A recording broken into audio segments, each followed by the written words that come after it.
Hola, buenas tardes, ¿cómo están? Voy a voltear el celular. Mi nombre es Mario Francisco. y bueno, vamos a estar otra vez intentando retransmitir. Ahorita se nos cortó el video, pero bueno, les comentaba así rápido. Los que nos conocen, bueno, principalmente ya sabrán que vamos a dar como nuestro pequeño tema de la semana, que es acerca de... De autoengaños, pensamientos que pues motivan a una persona a consumir sustancias. Así es. Y también, bueno, para las otras personas que también no nos conocen, vamos a tratar de estar dando este tipo de temas, espero les sean de utilidad. Si conocen alguna persona que le pueda servir y le puedan sugerir el video, pues también háganlo. De repente es muy oportuno ese tipo de información. A pesar de que somos profesionistas y nos dedicamos a estos, no pretendemos ser los mejores ni decir que somos las personas que tenemos la verdad absoluta sobre el tema de las adicciones, ¿verdad? La verdad es que nuestro propósito en sí en realidad es más sencillo y tiene que ver con el hecho de que tengamos un poquito de información a la mano para que también en el momento indicado la podemos utilizar.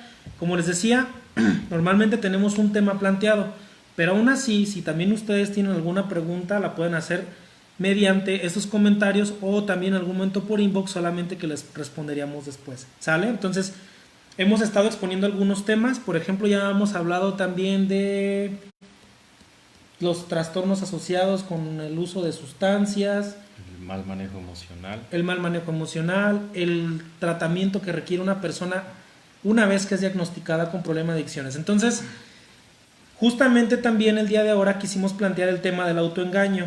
¿Por qué el tema del autoengaño? Bien, ahorita antes de empezar con esto voy a solamente a tratar de saludar rápido a las personas que nos están viendo. Espero no se me trabe el celular. Pero bueno, por aquí veo a María Berenice y a Marta Emilia López Salazar, Ángela Patricia, Adriana Mendoza, Omar Vázquez, Chuy Regalado, Oscar Chicho o Chico, Chico, perdón, José Pedro, Carlos Miguel Saavedra, por aquí anda, Carlos Arañe, caray, nunca había escuchado ese apellido. Omar, Raúl y Ángela Patricia Ramos nos saluda. Guadalupe Zavala y Guadalupe también nos vuelve a saludar. Igual que Carlos Miguel, Adriana, Kenia, Ramos. Y bueno, ahorita voy a mencionar a los otros. ¿Sale? Entonces, principalmente, el tema del autoengaño es muy importante. Pero, por ejemplo, si tú pudieras decirnos por qué es importante que una persona conozca cómo funciona el autoengaño en las adicciones, ¿por qué para ti es importante la cuestión del autoengaño? Ok, porque en primera permite conocer cuál es el mecanismo por el cual una persona se da permiso o justifica el consumo. Porque normalmente creemos que es como un procedimiento más sencillo, ¿no? O sea, como que ocurre algo y ese algo genera que se te antoje, pero no nos damos cuenta que hay otros procesos que se involucran, ¿no? O sea, el antojo ahí está, que es el que se le llama el craving en inglés, pero de alguna forma se involucran otros procesos, como por ejemplo el pensamiento, ¿no? Entonces, una de las cuestiones que nosotros hemos observado aquí en clínica es el hecho de que cuando ocurre algo, un paciente que ya está acostumbrado a relacionar la amenaza o el sentirse amenazado con el consumo de una sustancia para encontrar algún alivio, eh, primero lo que hace es interpretar ese evento como amenazante o como algo que lo vulnerabiliza. De ahí surge una emoción que le es negativa porque le es muy incómoda soportarla o manejarla, que es algo de lo que ya hemos hablado, y posterior a eso viene como un segundo pensamiento que evalúa todo ese primer proceso y es ahí donde se justifica el uso de la droga, ¿no? ¿Por qué? Porque para la persona que consume, el utilizar la sustancia se vuelve como una forma, digamos, artificial o alternativa de afrontamiento, ¿no? Para poder resolver la situación que le incomode, ya sea entumeciéndose o estimulándose, o sea, evadiendo, o teniendo o haciendo acopio de fuerza para poder enfrentar la situación, pero a través de la sustancia. Claro. O sea, finalmente tenemos que también tener entendido una cosa. Solo el hecho de que una persona ya está en un proceso de dependencia, y creo que estarás de acuerdo conmigo en ese sentido, solo por estar en el proceso de dependencia, eh, va a ser mucho más fácil y ¿cómo se puede decir? Factible que se esté regresando al consumo continuamente. Sí. ¿Por qué? Porque bueno, el cerebro se modifica químicamente, el cuerpo también se modifica químicamente, entonces si tenemos que como una, por ejemplo, realidad basal, una persona siempre va a tener el antojo de la sustancia. Una vez que tiene la adicción, entonces bueno, creo que la ruta más sencilla para poder llegar al consumo sin sentirme mal es el autoengaño, Sí. ¿no? Sí, se condiciona, ¿no? Se vuelve una respuesta condicionada. Exactamente. Entonces el pensamiento surge casi como por arte de magia. Uh-huh. Es como si tuviera un repertorio de ideas que le van a dar permiso siempre, ¿no? Por ejemplo, hay fútbol, pues voy a consumir para divertirme, ¿no? Pierde Uh-huh. mi equipo, voy a consumir para no sentirme tan mal. Me termina la novia, voy a consumir para no deprimirme, Ajá. ¿no? O no me termina y voy a consumir porque estoy feliz. O sea, Exactamente. pero finalmente es una respuesta que ya se condicionó a un repertorio de ideas Uh-huh. que lo engañan finalmente, o sea, que le Exactamente. justifican pues la conducta desadaptativa. ¿Por qué mencionamos este tema tan, por ejemplo, de alguna manera, aunque pueda sonar trivial? De hecho, no lo es tan trivial en el sentido de que la mayor parte de las veces sabemos que llegan pacientes, por ejemplo, a la clínica, llegan a mi consultorio, llegan a tu consultorio y te darás cuenta que la mayor parte de ellos tiene problemas, por ejemplo, lo bastante álgidos o dolorosos como para poder entender tal vez el por qué consumen. Uh-huh. Sin embargo, creo que tú estarás de acuerdo conmigo, no son justificación. No. O sea, que se murió mi mamá, que se murió mi papá, que me dejó la novia, que me corrieron del trabajo, a pesar de que puede ser doloroso, no es una justificación. Para eso, entonces es cuando se utiliza el autoengaño. Por ejemplo, si por ejemplo no me drogo, no puedo trabajar, ¿no? Si me deja mi novia, por ejemplo, no voy a ser capaz de tolerarlo. Entonces, uh-huh.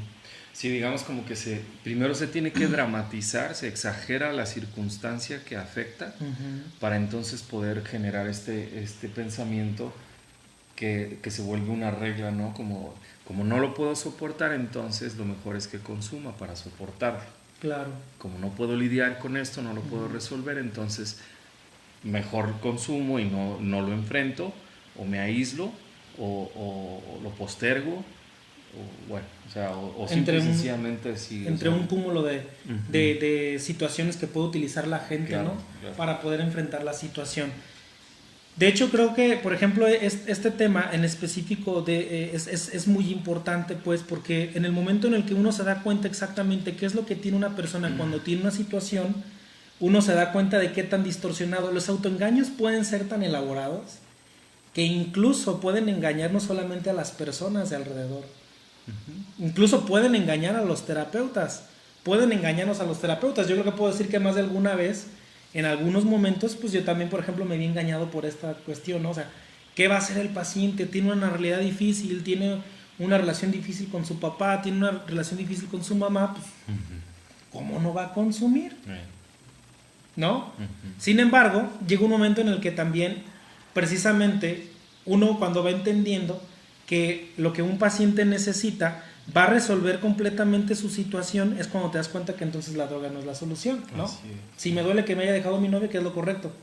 O lo arreglo con ella, o voy con el terapeuta, pero no me voy con el dealer, por ejemplo. Sí, o voy a la iglesia, o juego con mi perro, yo qué sé, ¿no? Hay muchas maneras funcionales de enfrentar una crisis o una uh-huh. situación difícil. Claro. Y en ningún lugar, pues, digamos, de las reglas o de las leyes del universo y la naturaleza dice, tienes que consumir droga, uh-huh. ¿no? También está el recurso ¿no? De que de pronto te manejan que les da tanto miedo sus reacciones o la intensidad de sus reacciones que entonces consumen como para mitigar esa respuesta, ¿no? Y entonces claro. Se vuelve como bien para los demás el que uh-huh. consuman, y entonces no exploten o no hagan un... Claro. Y te la compras, ¿no? Es como de, bueno, si es no, cierto. Pues sí, ¿no? Sí, ¿cómo le vamos a hacer? Si mata y roba y viola, entonces mejor que se drogue. Ajá. ¿No? O por ejemplo, sí, no, imagínate, se están entre pura gente con la que va a estar haciendo negocio, pues no, claro. Sí, o sea, ¿cómo no va a consumir alcohol, no? Exacto. No puede cerrar el trato sin consumir, ¿no? O sea, claro. ¿Cómo va a decir que no al uh-huh. jefe, por ejemplo? Así es. Entonces, creo que este tema, como les comentaba, o sea, justamente es relevante por eso. Porque cuando hablamos de que el autoengaño es una realidad en las adicciones, no solamente lo estamos hablando por ejemplo, de las sustancias ilegales y de las sustancias químicas. También estamos hablando, por ejemplo, de las legales, la comida, todo eso. ajá, por ejemplo, el apostar también. Existe, de hecho, un autoengaño muy típico en la gente, por ejemplo, que se restringe de comer. Que, por ejemplo, las chavitas que son al ballet, que van al ballet, por ejemplo, es que cómo voy a lograr, por ejemplo, mi peso. O a la gimnasia. Ajá. O, por ejemplo, también todos los dichos populares, creo que en algún momento también pueden encajar dentro de estos autoengaños. ¿Cómo se dice? Las penas con pan son menos. Así es, ¿no? Una no es ninguna. ¿Cuál otra se te ocurre? Un mar, ¿no? Que de hecho creo que todos los días podemos estar en contacto con ellas. Entonces voy a intentar leer algunos de los comentarios, ¿sale? A ver si no se me traba el celular. Disculpen si a lo mejor no menciono algunos. Saludos a Jazz García, a Imelda Figueroa, a Hilda Ponce, también a Hilda Ponce, Jesús González, Rafael Capilla, Jorge Alberto, María Guadalupe, Nancy Ramírez y María Guadalupe Camaño Vargas. Órale. Saludos, Alonso Hurtado y María Guadalupe Camaño dice, gracias por compartir. Qué bueno que les gusta. Ana Karen Reyes también saludos, al igual que Alexis Morán, Efraín Valdivia, Moy, Uneme, José Pedro Anguís, Daniela, Mario Alberto Páez García, Pat Rife y Fernando Solano. Vamos a ver si por aquí hay algún comentario. Bueno, miren, la verdad es que, por ejemplo, finalmente, aunque no pueda leer todos los que están por aquí, muchísimas gracias a todos por estarnos viendo. Saludos a Antonio Limón, que nos saludas de Zapopan. Algo de lo que me ha agradado un poquito de alguna manera es que, pues bueno, hay algunas personas que también nos han estado viendo incluso de otras instituciones. Entonces, ya saben, si también creen que pueden, por ejemplo, también sugerirnos algún tema con toda confianza. Carlos Osuna, excelente tema, qué bueno que te gustó, ¿sale? Entonces, pues bueno, no sé si quieras, por ejemplo, resumir simplemente, o más bien recomendar qué hacer cuando una persona se encuentra se ve atrapado en esta situación del autoengaño. Pues primero evidenciarlo, ¿no? O sea, yo creo que lo primero es que si tú, por ejemplo, convives con alguien que genera este tipo de argumentos, pues la mejor herramienta creo que es evidenciar lo ilógico del pensamiento, ¿no? Y el ayudarle a que se dé cuenta que en realidad lo que está haciendo es justificando una mala conducta. Claro. Sí, o sea, ya después de eso podrás debatir con él los porqués y los cómo, pero lo principal para mi gusto es evidenciarle, es hacerle consciente a la persona que en realidad se está escondiendo detrás de estos autoengaños. Sobre todo porque yo diría, por ejemplo, que para poder detectar un autoengaño es sencillo ver que el autoengaño primero establece la conducta dañina o enfermiza como un mal necesario. Es lo menos que pueda hacer, ¿no? Por así decirlo. Pues, ¿cómo no quieres que lo haga? Por ejemplo, ¿no? ¿Qué voy a hacer sin esto? Pero, finalmente, uno se percata del autoengaño cuando uno se da cuenta que esta situación no va directamente a la solución. ¿Sí me explico? Sino que solamente establece momentáneamente un alivio o una solución temporal. Generalmente termina dañando a otras personas, y aunque la realidad y la solución puede dañar a otras personas, en el caso del autoengaño no es necesario el daño hacia otras personas. Nos dice por ahí Carlos Osuna, también dice, el autoengaño, hijo predilecto del ego, dicen que el ego es tan trucha que creó al diablo para culpar a alguien más de sus desmadres. Es muy probable, ¿no? O sea, es una teoría. Yo creo que a lo mejor sería uno de los primeros, ¿cómo se puede decir? No a lo mejor adictos, pero uno de los primeros autoengañados, ¿no? Creyendo que merecía. Y bueno, pues muchísimas gracias a todos. Nos dio gusto también estar aquí con ustedes y esperamos verlos. Si algunos van a venir a la ceremonia de luz, pues bueno, los vemos aquí el viernes a las 4 de la tarde en las instalaciones de la institución. Saludos. Bye.